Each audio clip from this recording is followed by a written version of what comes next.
The Princess Bride is one of the most beloved movies of the last 40 years. This is one that people will fiercely defend and say, don't you dare do a remake or a reboot of this movie, just leave it alone and let it be its thing. And I kind of agree. I think that they really captured lightning in a bottle with this movie and the book that it's based on, and I don't think that it would work if they were to try and build off of that success today. It would look a little money grabby no matter what they did. But if they put a gun to my head and said, we're not going to reboot it, we're not going to remake it, but if we want to do a sequel, what would you have us do? I might have some ideas for that. I think it would still be a bad idea to do a sequel to this movie, but if they said, we're 100% doing a sequel, what should we do? I would throw out my opinion and say, this is what you need to do. So, number one, I would recast everybody. I would have this movie be set 1 year after The Princess Bride, so you're not going to be reusing any of the cast members from the previous movie. This sidesteps the problem of some of the actors from the previous movie now being deceased, like Andre the Giant. So if you were to do a sequel set 30-something years after The Princess Bride, kind of like The Force Awakens is set that many years after Return of the Jedi, and they just use all of the actors from the original trilogy, you would have the problem of, do we write Fezzik out of the movie, or do we recast him? And it would be a little weird if you try to recast Fezzik, but then everyone else who played their respective characters is still here playing those characters. So I would recast everyone and just have this be set 1 year after the previous movie. And Humperdinck, he is still alive at the end of The Princess Bride, and he was absolutely humiliated by Westley, and then he takes Buttercup and then he runs off. And so Humperdinck has sent every assassin that he can find to find these two and kill them, because as far as everyone in the Kingdom of Florin is concerned, Buttercup and Humperdinck got married. Wesley was there and he said, well, technically she didn't say I do, but everyone else in the kingdom doesn't know about that. So from where they're standing, Humperdinck was absolutely humiliated. He married this woman and then she runs off with some pirate. So Humperdinck is not going to take that sitting down. He sends all these people to try and find Wesley and Buttercup and kill them. Inigo and Fezzik, they are now pirates on the Dread Pirate Robert's ship Revenge. They have basically taken over the ship, which was hinted at in the movie, where Wesley tells Inigo, you could try being a pirate since you don't have this revenge thing anymore. And I would kind of sort of steal a plot point from the movie Stardust, where the crewmen, they know that their captain is actually gay and is dressing up in women's clothes at one point in the movie. They know about that and they don't really care. I would kind of want to do something like that with the crew, where obviously they know that this Spanish guy is not the Dread Pirate Roberts that they were sailing with just a couple of years ago, and they don't really care. They take in Inigo and Fezzik as part of their crew, and they go around probably disabling ships from Florin that work for this corrupt king, and they steal gold and stuff. They don't kill anybody because we want these guys to be good guy pirates. And so that's what Inigo and Fezzik have been doing since the end of the previous movie. And you could say that Fezzik is not as agile as he once was in The Princess Bride, because he was stabbed a couple of times by Count Rugen, and so he's still getting around, but maybe not as good as he once was. And so anyway, you will have this evil princess. She comes in, and she is going to meet up with Humperdinck and say, if you marry me and I can become Queen of Florin, rule equally with you, then I will take care of your Wesley and Buttercup problem. And so she sends a man with no skin to assassinate Buttercup and Wesley. And he doesn't actually assassinate them.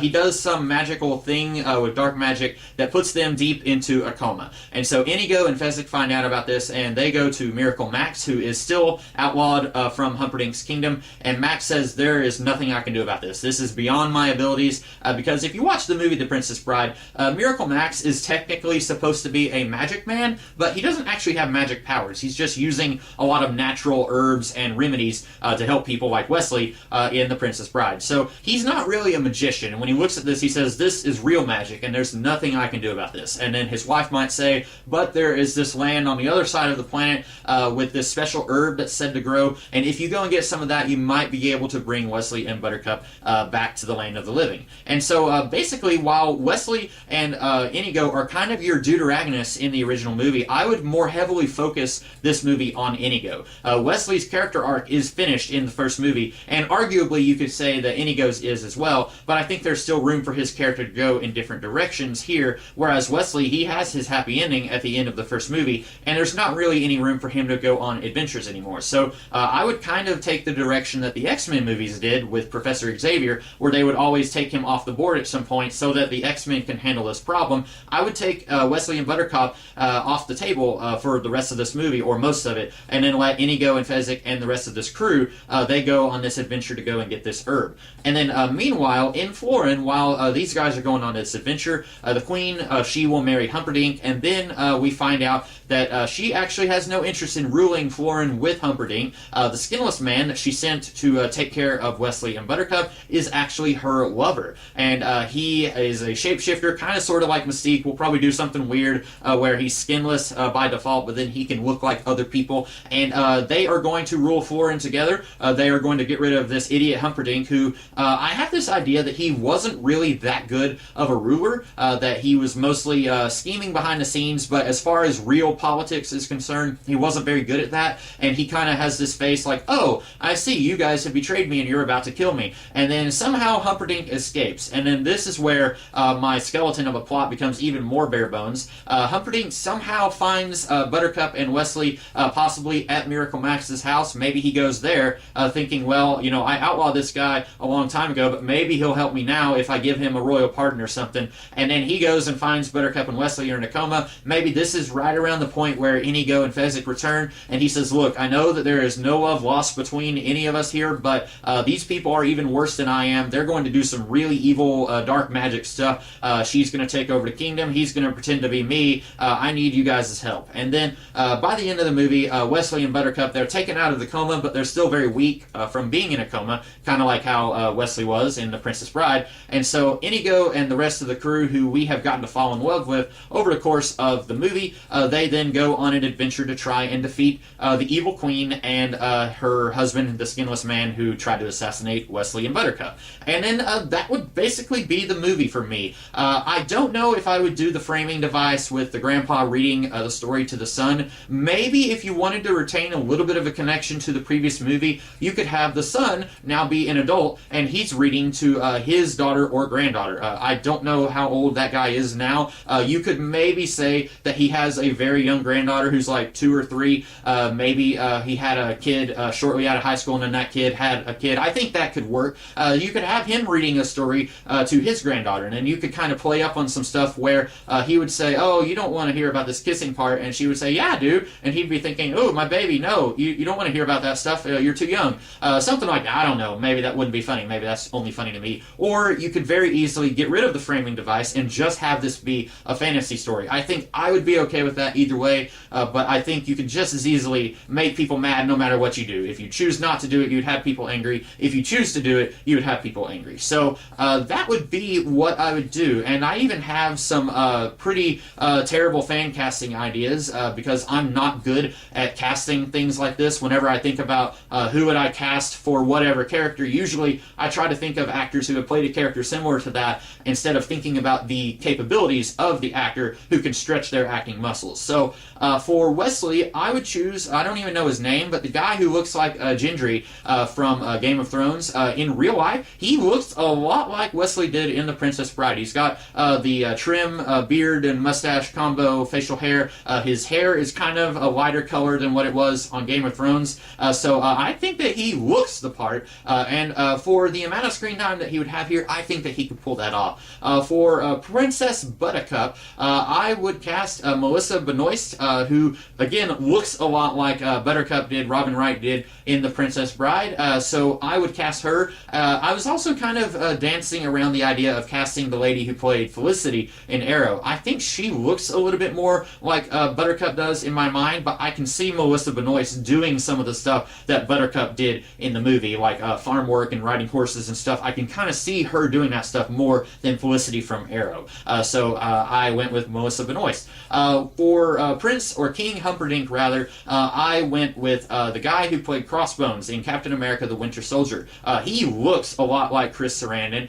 The biggest problem here is that his voice is a little bit more gravelly than what Prince Humperdinck had in The Princess Bride. So if he was somehow able to dial that back a little bit, sound a little bit less like evil Batman, then I think that would be really cool. He looks so much like him. Like, it's uncanny, I think, how much he looks like Prince Humperdinck. So that's who I would cast as Humperdinck. And then for Inigo, I would get the guy who played Bard in the Hobbit movies. He is about the same age as Manny Patinkin was in The Princess Bride. He's a little bit older, but I think that you can make it work. And he looks a lot like the guy who played Inigo. I've seen a lot of people fan cast Jon Snow from Game of Thrones, but he's a little young to be playing Inigo, I think. I was trying my best to go for actors who are about the age of the actors who play these characters in The Princess Bride, and so sometimes that's a little difficult to do. I think this guy was only about 5 years older than the guy, Manny Patinkin, who played Inigo in the first movie, but I think he looks enough like him, so I think that would work.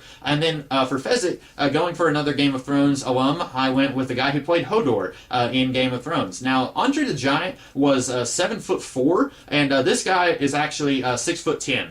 Still really tall. I'm 6'4", and a lot of people thinking I'm tall, so 6'10" is really tall, and 7'4" is insanely tall. But I don't know of anyone else who has the build of Andre the Giant who is that tall.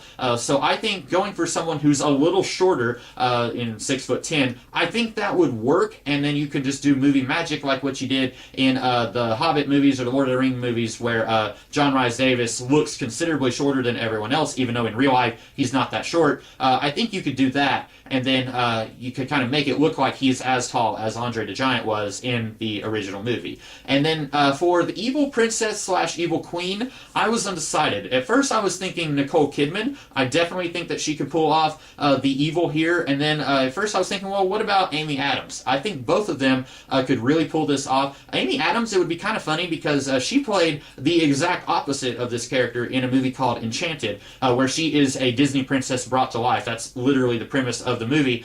So it'd be really cool to see her play the evil queen of a fantasy story. And I think that either one of them would be just fantastic. I really could not decide, so I just threw both of them out there. You can take your pick. Either one could play the evil princess. And then for the Skinless Man, I would choose Hugo Weaving. He is really good at playing characters where you don't even have to see his face.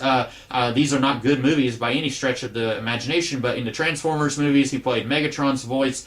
In V for Vendetta, which I have not seen in forever, but he plays the character V, and at no point does he ever remove his mask. That was something that kind of impressed me, because a lot of these superhero movies, at some point, Tobey Maguire has to remove his mask for some reason. And so I think you could do a lot of the CGI stuff to make him look weird. I guess, kinda. He already played a skinless man in the Captain America movie from 2011, but you can make him look a little different so that it's not just doing that effect again. But that is who I would cast in the movie, and I don't have any casting for Inigo's crew for the Dread Pirate Robert Ship Revenge. You just get a whole bunch of people who would have fun playing honorable pirates. I don't know, get the cast of Pirates of the Caribbean, I guess. But that is what I would do if I was forced to make a sequel to The Princess Bride. I think this would be the best case scenario, but like I said, I don't think this is a movie that needs to be remade, rebooted, or sequelized. But if they were to do it, this is how I would want to see them do it. So anyway, I hope that you guys liked this video, and if you did, be sure to like, share, comment, and subscribe, and I'll be back later this week with another video. In the meantime, you guys have a great rest of the day. Catch you later.